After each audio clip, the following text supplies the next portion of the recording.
Welcome to another episode of Hack That Funnel Radio with myself, Ben Moot. Happy to have you guys here. So for the past year, I've been doing a lot of work for several different clients that I haven't told anybody about just because it was my work. And now I'm learning that I actually need to tell people what I'm doing. But if you've been involved at all with Funnelytics, you'll know exactly what I've been doing. Almost every single week, I've been doing lives in their Facebook posts, teaching people how to use their software to create funnel hacks, how to actually use the software and how to make it accelerate their success. Funnelytics is a tool I think every business needs, but I'm not here to tell you why you need to get Funnelytics.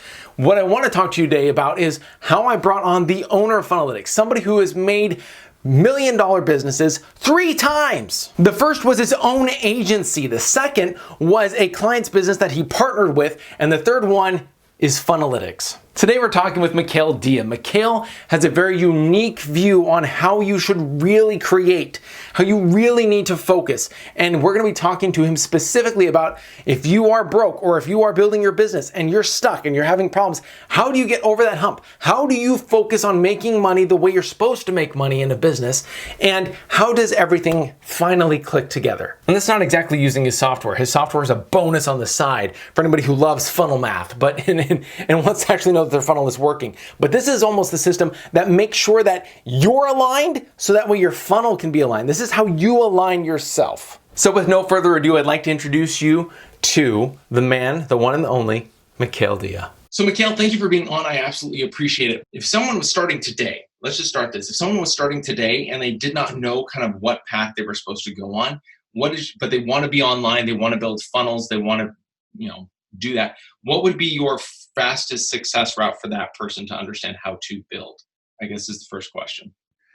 That's a very good question. I think the problem that a lot of people face when it comes to building an online business is that they chase the idea of making money online without thinking about who are they really serving or what is it that they're really trying to solve as a problem.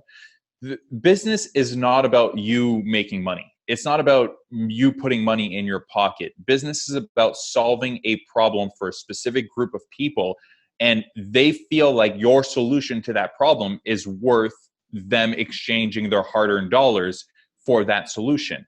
And I think most people, when they come into this game, this online marketing game, and this online business game, I did too. Like when I first started back in 2009-ish, I wanted to learn how to sell t-shirts online. That's how I first kind of got into this space. So because we had like these t-shirts and I had way too many t-shirts and I needed to figure out how do I sell them to strangers. But I approached it with the mentality of I want to make money for myself, which is a big reason why I failed every single step of the way. I remember I started a knife website, like selling survival knives as an affiliate. I took pictures of all of these survival knives. I found affiliate links for all of these survival knives. I wrote reviews on them and optimized them for Google SEO. And again, I couldn't care less about the market of like survival. I just saw a trend and I was doing it out of my own personal gain. I wanted to make money by selling these knives because I saw a trend and I thought I was super smart. I ended up making $5.23 from that website off of $100 of ad spend. So you want to talk about funnel math? Try exchanging $100 for $5.23 and see how you feel. So like the thing that most people need to realize is it's not about you. It's about what problem are you solving and for who? If you can focus on that, if you can focus on the person and the group of people, I should say, that you're really trying to help, then you can start thinking about what offers do I put in front of them that's actually going to help them. How are they going to reach that mountaintop? I like to say, what does that mountaintop look like for them? Like, how do they feel when they get to that top of the mountain, when they solve that core problem? And how does my solution fit into that world? Once I know that, and once I know that I have a solution that can work, that's when I can start thinking about funnels. That's when I can start thinking about all of the marketing aspects and all of this stuff. But you can't do that from day one. And that's where most people fail. Like they get sold on the idea of all I need is one funnel in order to make $1 million. No, what you need is a solution that solves a specific problem for a market. Like that's first and foremost. And then you can figure out, okay, how do I sell that automatically and how do I sell that consistently? Got it. I love that. Thank you. No, it's literally, it's all about the problem, isn't it? So you have to find that thing to solve, and that becomes your business. That's the foundation you build your business on. Absolutely. Is that piece. So in that case, you built $3 million businesses. Like, and you just talked about some businesses that failed beforehand, that didn't do so great. Like a lot more. I imagine a lot of that had to deal with your change, your focus to, no, I'm not going to focus about the money I'm going to take home. I'm going to focus about how do I solve this problem best? Exactly. When I was, how many businesses I tried to, I can't even call them businesses because they were ideas that I launched that just never got anywhere really. There was my t-shirt company, again, not a company, t-shirts that we were hustling. Then I went and tried that survival website. I tried how to jump higher, a bunch of affiliate little mini websites. Then I started a Mandarin language school in the UK, and that was my first real success. It wasn't a $1 million business by any means. We actually exited that business relatively fast. But the shift there was very interesting because it wasn't about me making money. It was about realizing who is the audience who want to learn Mandarin, who want to learn how to speak Chinese. And like, I've never been to China. I don't speak Chinese. I've never spoken a word of Mandarin in my life, but I knew that in order for that to work, it wasn't about me. It was about, okay, who wants to actually learn Mandarin and why do they want to learn Mandarin? When do they want to learn Mandarin and in what manner do they want to learn it? And like, what is the core purpose? Is it for business? Is it for pleasure? Is it because they want to travel over there? Once you kind of get inside of the heads of that person, now you can start to formulate, again, like I said, your offers and everything. So I shifted towards that mentality when I started that Mandarin school. Then I went and started an agency. That was my first kind of $1 million business. And the agency was very much geared around building funnels for my clients. And in order to get results for funnels, you have to put yourself in the shoes of the dream customer who's going to buy that solution, right? So that was my first kind of 7-figure business. Then I went into the space of diet and nutrition, and that was my second kind of 7-figure business, selling like meal plans and diet plans and all of that stuff. And again, like, it wasn't me, it wasn't for me, it wasn't about putting money in my pocket. It was about making sure that we got the right message and got right in front of that right customer, and help them achieve their goals and turn them into case studies. So that was the second one. And then Funnelytics is my current business, and that's kind of my core focus. And same thing, like luckily with Funnelytics, I am my own customer, right? So I solved a problem, and that's a big thing that a lot of people also kind of fail to realize is you can be your own customer. You can be your own dream customer, your own dream client. You can solve your own problem. In fact, the best ideas typically come from you solving your own problem that you have. And then whether or not many other people have that same problem, that's where your business either takes off or it doesn't. But that was one of the first times where I built a business in order to solve my own core problem, which helps me kind of really get inside of my dream customer's mind, because I am my dream customer. Got it. So for those of you who are on, I had this really cool opportunity with MIKAEL. I kind of got to sit in the back seat and help building out a back end in Funnelytics, which is called Funnel Momentum. Cool program. But the entire time that you and I were working on it, it was I was focused on, okay, what are we teaching? How are we going to spill this? And I'm like focused on, okay, what are the pieces that we're going to give? A, B, C, D, E. And you were like, well, let's focus on the people.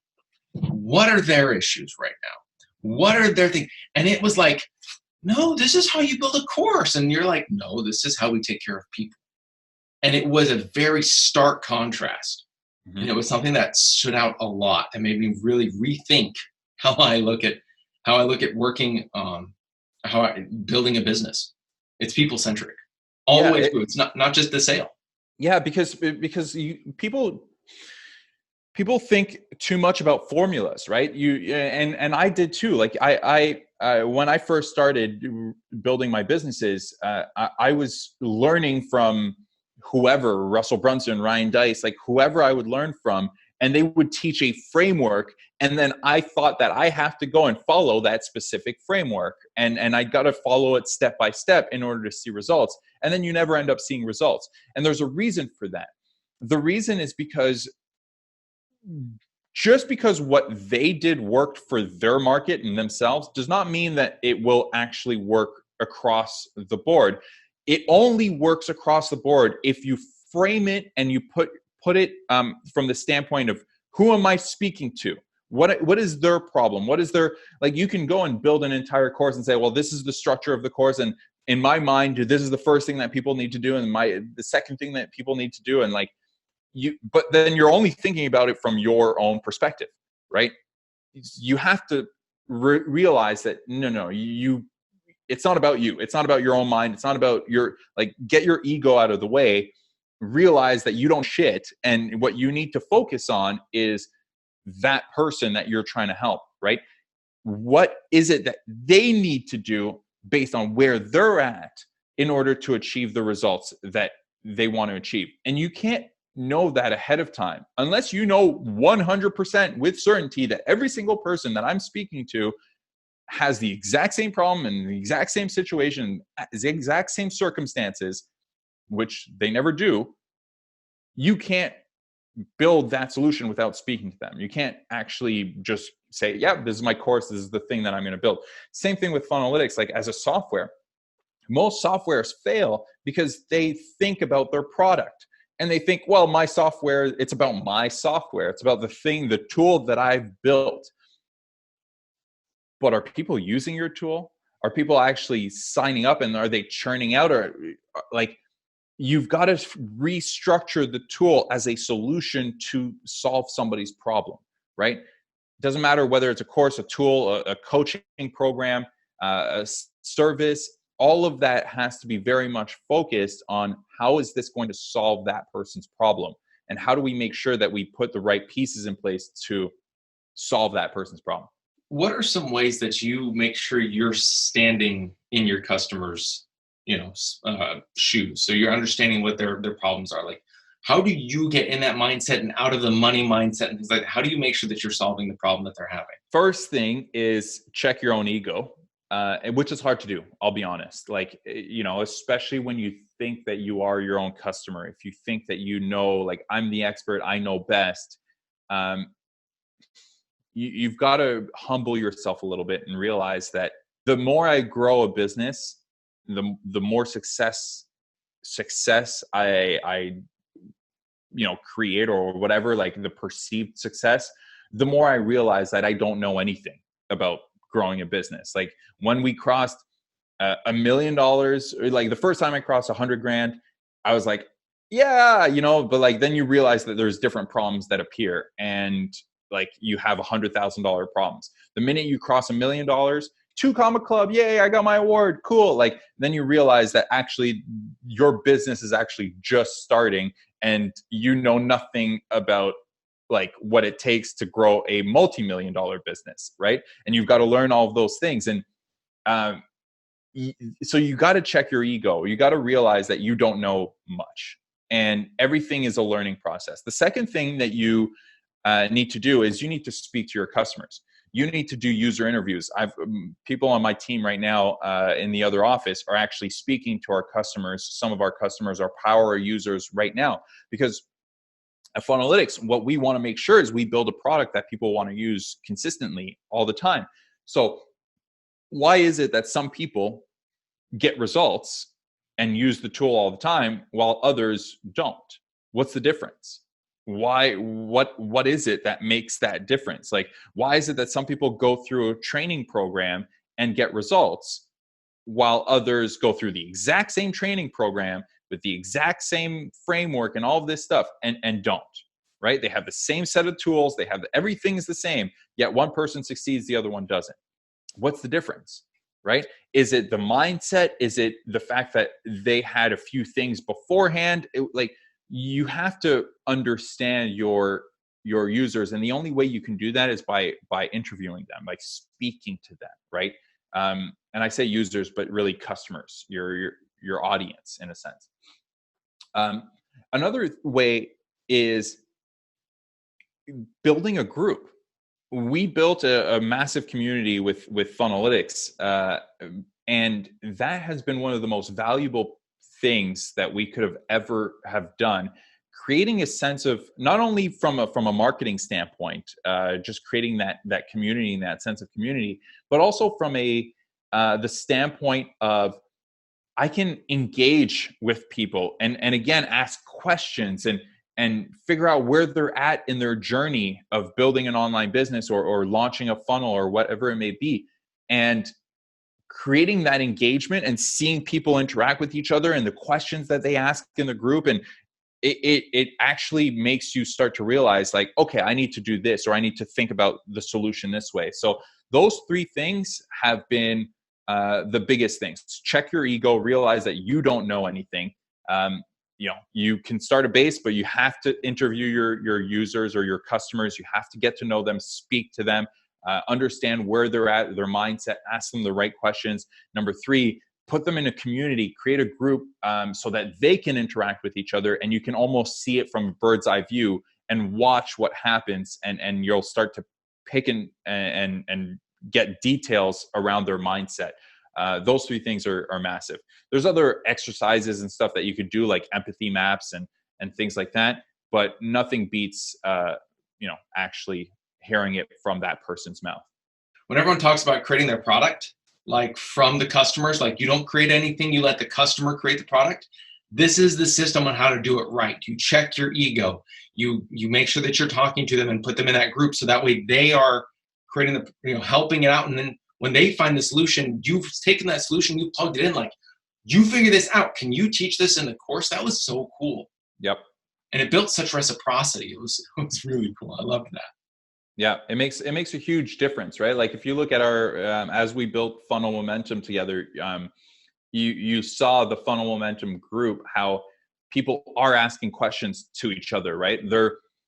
But it also allows us to tweak our content and our product week after week to match where they're at, right? Because otherwise, you build this entire thing up front, and like you realize that, they lost me at week number 2, even though this is a 16-week program, let's say, right? That's a really long program, but you know what I mean. When you're doing it as you're kind of gathering feedback, as you're getting to know these customers, as you're getting to know their circumstances and what they're selling and what they're trying to achieve and all these things, you can tweak it and mold it to match that person's needs, which gives them better results. This really has to deal with, honestly, when you start to build a business, it has to come from being a servant of, you solve problems. It's not this isn't anymore of, I got to make money. You're solving problems. And this is that mindset shift. Is like, I always hear like people like Alex Sharfin screaming, we're all built this way. Da, da, da, da. I'm like, I'm not. And it's because I'm still in that mentality in a lot of ways, where I'm like, money first.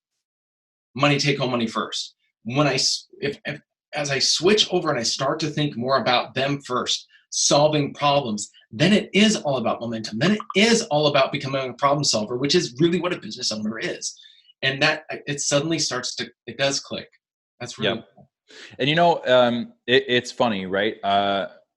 Like, for example, you and I were just chatting a little earlier. We had our team meeting with Funnelytics, but yesterday we did $86,000 in the 24-hour period when for our launch. And most people would sit there and be like, 86 grand, right? That's amazing. Like, it's like, but What you don't realize when you build a business, and this is the difference between business owners and versus like entrepreneurs who are looking to just make money, right? What you don't realize is that 86,000, the way I look at it is like, okay, I can pay my team for a whole month, right? I cover my expenses for a whole month. It's not I'm putting 86 grand in my pocket. It's I'm generating cash flow so that I can keep the momentum going, right? And that's the difference between most business owners and kind of the entrepreneurs slash I want to make money slash I want to live the internet marketing lifestyle mindset. The internet marketing lifestyle mindset is I want to put money in my pocket, meaning I want to drive the fancy cars, I want to do the vacations, I want to live on the beach, I want to do all these things that I see on Instagram that make it really, really flashy. The reality, though, is the business owners, the people who have built multi-million-dollar companies, even billion-dollar companies, they're not sitting there saying, "Ooh, $86,000. Let me go and buy my Ferrari now." Like, no, they're saying $86,000. Okay, cool. Like, how do we keep that momentum going? Because that means that we're showing traction and we're showing that the messaging and what we're doing is exchanging real value. But now I can go and take those resources, that 86 grand, I can hire more developers, I can hire more team, I can use that for advertising, I can take that resource, because that's all money is, it's a tool, right? It's a resource. I can take that resource and I can leverage it and put it in various places to generate more momentum, to keep creating that momentum, to keep refining the tool, to keep making it better, to make sure that it serves more people and it actually solves more problems. It solves more people's problems, right? Most people don't have that mindset when it comes to money. They have the mindset of, okay, I just made this launch, I made a bunch of money, let's put that money in my pocket, and guess what happens? 3 months down the road, I've spent it all. And now what do? I got to figure out how to serve other people again. And that it doesn't work, right? You end up being broke very, very quickly. So that's the difference with most business owners. If you want to be a business owner, you've got to get away from the mindset of money, to put money in my pocket. Yes, we all want to make money. We all want to, buy things that we want to buy. We all want to do what we want to do, travel where we want to travel, and go in 5-star hotels and all of that stuff. Absolutely.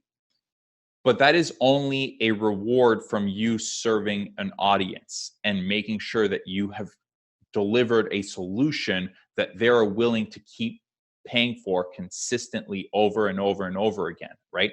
And have proof of that. So people need to get away from the money mindset of money is mine. Because here's what happens. Like, money needs to continuously flow. Money doesn't like to sit still, right?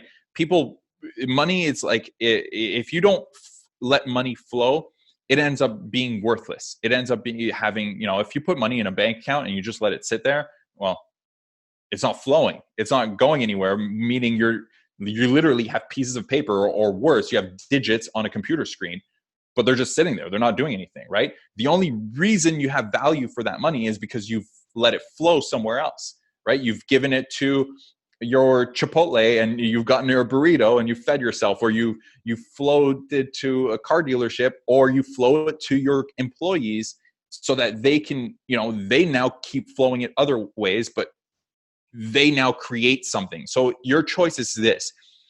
You can't hold on to money. There's no way, right? Otherwise it's useless. So you got to let it flow. You got to decide, where does that money flow? Is that money going to flow in my pocket?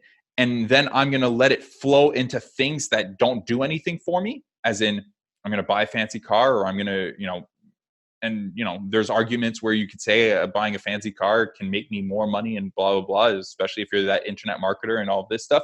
But am I going to let it flow into things that don't create an asset and don't actually create more flow, more cash flow? Or am I going to let it flow into things that are going to allow me to create assets and things that create more cash flow, more flow of money, right? That's where people fail when it comes to the money mindset. They constantly think of debt and money as this thing that's tangible, but it's not. It's not real. It doesn't exist. It's just a flow of digits, right? And you've got to decide, where do I let that flow of numbers go, right? And if you flow it into your pocket and you just sit there, well, guess what? You stop creating value into the marketplace, and that flow stops, right? Money likes to flow. It's like water. It doesn't like to sit still. So that's my little rant on cash. Just make sure that it's flowing into an asset that's continuing to make you money. You don't flow it into a liability that's doing self-gratifying things and going nowhere. Exactly. Like, flow it into something that can help you generate more flow, right? What does that mean? That means flow it into marketing, flow it into your team, right? So that they can build better products and better systems and better things, so that you can support more customers and you can actually generate more flow. Don't flow it into things that do not create more flow. Well, and it's literally like what we're defining is that a lot of people live off money, kind of like you live off bread. Yep. And we're saying, it's not that. Money is, in essence, I've always heard of it as blood, right? In a lot of ways, it's just this thing that keeps everything lubricated, keeps things moving. But if you take care of your body and you take care of your financial system, you're helping the flow increase. You're taking care of things and you're optimizing things. That's what you should be doing financially, is helping that flow move. Always. At this point, if you don't know, they're saying, who in the world is Funnelytics? So what was the idea behind Funnelytics? What problem does it solve, and how do people find out about it? Yeah, sure. So the idea behind Funnelytics was very simple. It was, again, to solve my own problem. And when I was running my funnel agency, there's always a similar process that you go through in order to launch a funnel, to test it, to tweak it, to optimize it, to make sure that it's working. And it goes like this. You first and foremost map out your strategy, typically on a whiteboard or on a piece of paper. Just diagram out the flow that you expect people to go through, right? So a Facebook ad, and you point it to a landing page, and then they opt in, and you point that to a thank you page, and then you draw out all of your email sequences, and they point to various blog posts and all of this stuff, right? So you usually map that whole thing out. Then you go and you use some sort of page builder, whether it be WordPress or ClickFunnels, doesn't really matter, but you go and build all of these assets. You build your emails, your ads, your pages, you write your copy, all of this stuff. Then you go and launch this thing to the world, right? And you start sending traffic to this funnel, and you then sit there and you have to open up Google Analytics or Facebook, and you have to look at charts and spreadsheets and graphs and all of these things to try and understand, how are people flowing through this thing that I mapped out and that I created? Where are the breakpoints? What are the bottlenecks? Like, what's actually working versus what's not out of all of these things that I've put together. And I felt that was broken. Like, I hate looking at Google Analytics. It sucks. And I have an engineering degree, and like, I'm pretty good with numbers, but I'd rather bash my head against the wall. I say that all the time, and it's true. Like, I would rather bash my head against the wall than to look at Google Analytics all day long, because it's just frustrating. So the idea was simple. Wouldn't it be really cool if I could map out my entire marketing flow and all my assets and all of this stuff onto a canvas on my computer, and then connect all the pieces together, and then just hit a button to see how people are flowing through each of these steps? What are my conversion rates? Which ads are working? Which emails are working? Where are the drop-off points, etc.? So that was the idea. That was the concept. And we started marketing that. We started prototyping it, and we launched it in February of last year. So February of 2018. So depending on when you're listening to this podcast, but February of 2018 is when we launched it, and it's taken off. We over 100,000 people have signed up to our tool. We've done fairly well with it so far, and we're just continuing to iterate upon that idea and that concept of how do we simplify the life of a marketer so that, especially a funnel marketer, right? Somebody who goes and tries to target strangers and convert them into customers. How do we simplify their life so that they have a central place where they know that they can plan and launch their marketing campaigns, and then know that they can optimize it from that one central spot? How do you simplify that entire process? And that's our mission. That's what we're focused on. And the people that we serve fall within kind of that demographic.